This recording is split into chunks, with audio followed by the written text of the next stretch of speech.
Iya, silakan Ibu. Warahmatullahi wabarakatuh. Shalom, Om Swastiastu, Namo Buddhaya, salam kebajikan. Tentunya salam sehat untuk kita semua. Yang sama-sama kita hormati Bapak Listio Sigit Prabowo, Kepala Kepolisian Republik Indonesia, Bapak Wahyu Widada, Asisten SDM Kapolri, para Kapolres, para narasumber, para Polwan, Wan TNI dan anggota Polri, demikian juga hadirin sekalian, Bapak Ibu para undangan yang kami hormati dan kami banggakan. Puji dan syukur kita panjatkan kehadirat Tuhan yang Maha Kuasa yang telah melimpahkan rahmat dan hidayah-Nya sehingga kita dapat mengikuti kegiatan pada hari ini. Apresiasi yang setinggi-tingginya saya sampaikan kepada Kepolisian Negara Republik Indonesia yang terus meningkatkan komitmen dan upaya-upaya nyata dalam membangun pelayanan organisasi Polri yang responsif gender. Ibu bapak hadirin sekalian yang saya hormati, setiap warga negara Indonesia merupakan sumber daya manusia yang berharga untuk membangun bangsa. Di dalam populasi Indonesia yang jumlahnya 270,2 juta jiwa ini, perempuan dan laki-laki hampir sama jumlahnya. Dengan demikian, pemajuan dan perlindungan baik bagi perempuan dan laki-laki sama pentingnya bagi kemakmuran bangsa. Lebih dari itu, kesetaraan, pemenuhan hak asasi manusia, termasuk jaminan rasa aman dan perlindungan bagi setiap rakyat Indonesia, baik perempuan maupun laki-laki, telah ditekankan dalam Konstitusi Undang-Undang Dasar Negara Republik Indonesia tahun 1945. Laptopnya. Namun sayangnya Bapak Ibu sekalian, karena ketimpaan relasi kuasa yang telah terjadi selama berabad-abad lamanya di seluruh dunia, perempuan menanggung kerentanan yang jauh lebih besar daripada laki-laki untuk mendapatkan stigmatisasi, diskriminasi, marginalisasi, bahkan kekerasan berbasis gender. Kerentanan serupa juga terjadi pada anak-anak, terlebih lagi pada anak perempuan. Berdasarkan survei pengalaman hidup perempuan nasional tahun 2021, kekerasan fisik dan atau seksual yang dilakukan pasangan dan selain pasangan tahun 2021 dialami oleh 26,1% atau 1 dari 4 perempuan usia 15-64 tahun selama hidupnya. Sementara itu, berdasarkan survei nasional pengalaman hidup anak dan remaja tahun 2021, sebanyak 34% atau 3 dari 10 anak laki-laki usia 13-17 tahun pernah mengalami satu jenis kekerasan atau lebih di sepanjang hidupnya. Adapun prevalensi anak perempuan lebih besar, yaitu 41,05% atau 4 dari 10.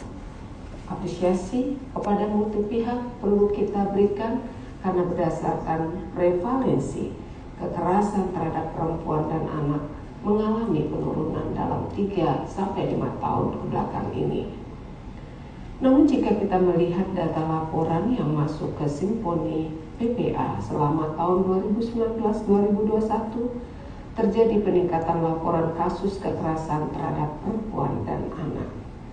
Kekerasan yang terjadi pada anak terbanyak adalah kekerasan seksual, sedangkan pada perempuan adalah kekerasan fisik.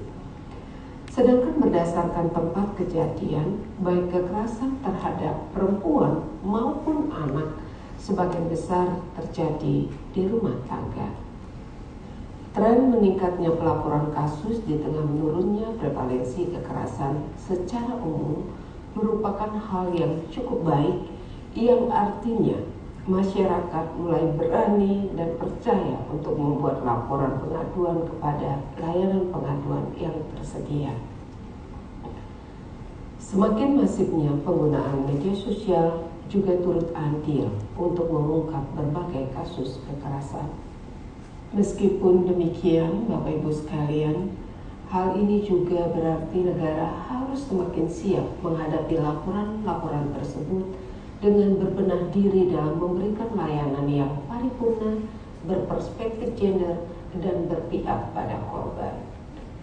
Ibu dan Bapak sekalian, ketimpangan gender yang terjadi memang bukan hanya berdampak pada kerentanan perempuan dan anak terhadap kekerasan, tetapi juga bagaimana pelayanan yang diberikan kepada korban kekerasan, baik terhadap perempuan dan anak, belum berpihak kepada mereka karena bias-bias gender yang ada. Hal ini bukan hanya menjadi permasalahan yang terjadi di Indonesia, tetapi juga seluruh dunia. Bias-bias gender yang terjadi selama proses pelaporan dan penanganan kekerasan terhadap perempuan dan anak sangat menghambat perempuan dan anak korban untuk mendapatkan keadilan dan dukungan yang mereka butuhkan. Sebagai gambaran, banyak sekali korban yang tidak berani melaporkan kekerasan yang dialaminya karena tekanan berbagai pihak, termasuk keluarga. Bahkan bagi mereka yang berani melapor, banyak sekali yang mengalami berbagai problematika dalam proses pelaporan hingga penegakan hukum. Mereka mengalami stigmatisasi dalam keluarga, masyarakat sekitar, bahkan aparat penegak hukum yang seharusnya melindungi mereka. Tentunya tidak semua aparat penegak hukum melakukannya, dan untuk itu saya sangat mengapresiasi mereka yang berpihak kepada korban. Namun tidak dapat dipungkiri, banyak sekali korban yang mengalami situasi kekerasan berulang ini. Pakaian yang mereka gunakan saat kejadian dipermasalahkan, apakah mereka turut menikmati kekerasan seksual dipertanyakan, saat memberikan bukti agar tidak dipertanyakan, malah seringkali dilaporkan kembali oleh terlapor, dan masih banyak lagi contoh lainnya. Pengalaman kekerasan berulang tersebut tentunya menambah trauma mendalam bagi korban, bahkan meningkatkan risiko korban mendapatkan kekerasan yang lebih parah lagi karena masih berada dekat dengan pelaku. Perlu saya ingatkan kembali bahwa kekerasan paling banyak terjadi di rumah tangga dan dilakukan oleh orang-orang terdekat, sehingga tidak memproses laporan dengan sebaik-baiknya berarti membahayakan korban lebih jauh lagi. Hadirin sekalian, menjadi lembaga yang responsif gender dan berpihak kepada korban agar dapat melindungi mereka menjadi kewajiban Polri. Maka perhatian khusus terhadap kasus-kasus perempuan dan anak yang banyak diliputi bias-bias gender menjadi tidak dapat ditawar lagi. Tidak hanya menjalankan amanat Undang-Undang Dasar Negara Republik Indonesia dan peraturan perundangan lainnya, pemerintah Indonesia juga telah berkomitmen kepada dunia internasional dengan mendukung berbagai kesepakatan internasional seperti Konvensi Hak Anak, Konvensi mengenai penghapusan segala bentuk diskriminasi terhadap perempuan (CEDAW), Beijing Platform for Action, dan Tujuan Pembangunan Berkelanjutan 2030. Selain itu telah diterbitkan pula Instruksi Presiden Nomor 9 Tahun 2000 tentang pengarusutamaan gender dalam pembangunan nasional yang menginstruksikan kepada pimpinan kementerian lembaga termasuk Kepala Kepolisian Republik Indonesia untuk melaksanakan strategi pengarusutamaan gender guna terselenggaranya penyusunan perencanaan, pelaksanaan, pemantauan dan evaluasi atas kebijakan, program dan kegiatan pembangunan nasional yang berwawasan gender. Terkait kekerasan dalam jangka waktu hingga 2024, Bapak Presiden juga telah memberikan 5 arahan prioritas terkait pemberdayaan perempuan dan perlindungan anak, di mana salah satunya adalah penurunan kekerasan terhadap perempuan dan anak. Maka arahan Bapak Presiden ini merupakan merupakan kewajiban kita bersama. Lalu apa yang dapat dilakukan oleh Polri sebagai lembaga yang mengemban fungsi pemeliharaan keamanan dan ketertiban masyarakat, penegakan hukum, perlindungan, pengayoman, dan pelayanan kepada masyarakat? Pertama-tama, Polri menjadi lembaga yang memberikan pelayanan yang responsif gender. Responsif gender artinya memperhatikan kondisi kesenjangan antara perempuan dan laki-laki terhadap akses, partisipasi, kontrol, dan penerimaan manfaat pembangunan.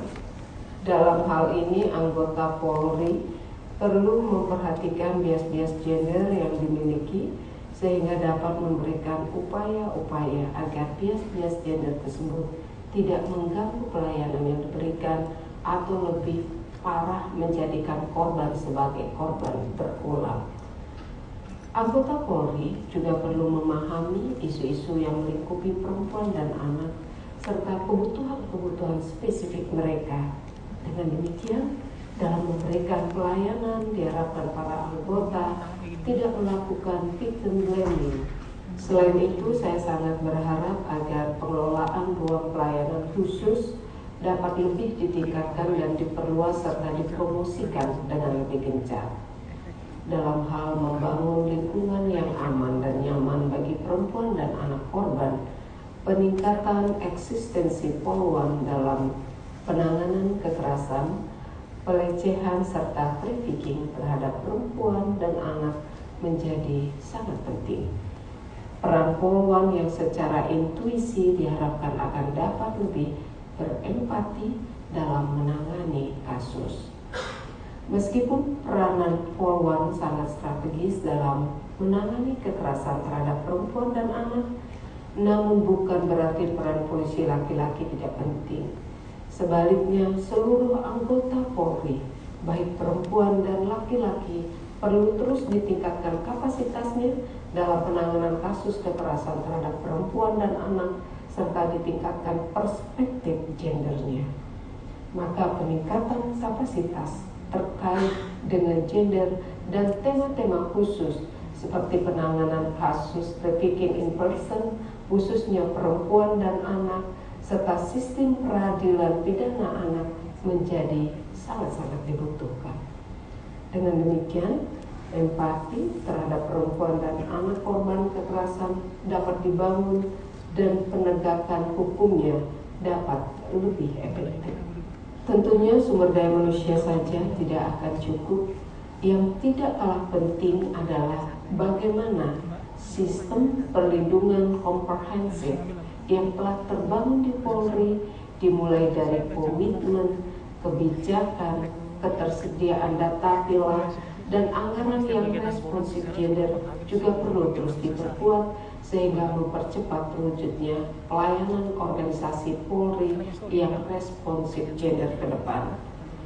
Lebih lanjut, tentunya saya juga berharap penguatan organisasi Polri untuk memberikan pelayanan terbaik bagi perempuan dan anak dapat terus ditingkatkan sebagaimana yang sudah diinisiasi dari Bapak Kapolri untuk meningkatkan status unit pelayanan perempuan dan anak unit PPA menjadi direktorat di Barreskrim Polri, demikian juga beserta jajarannya.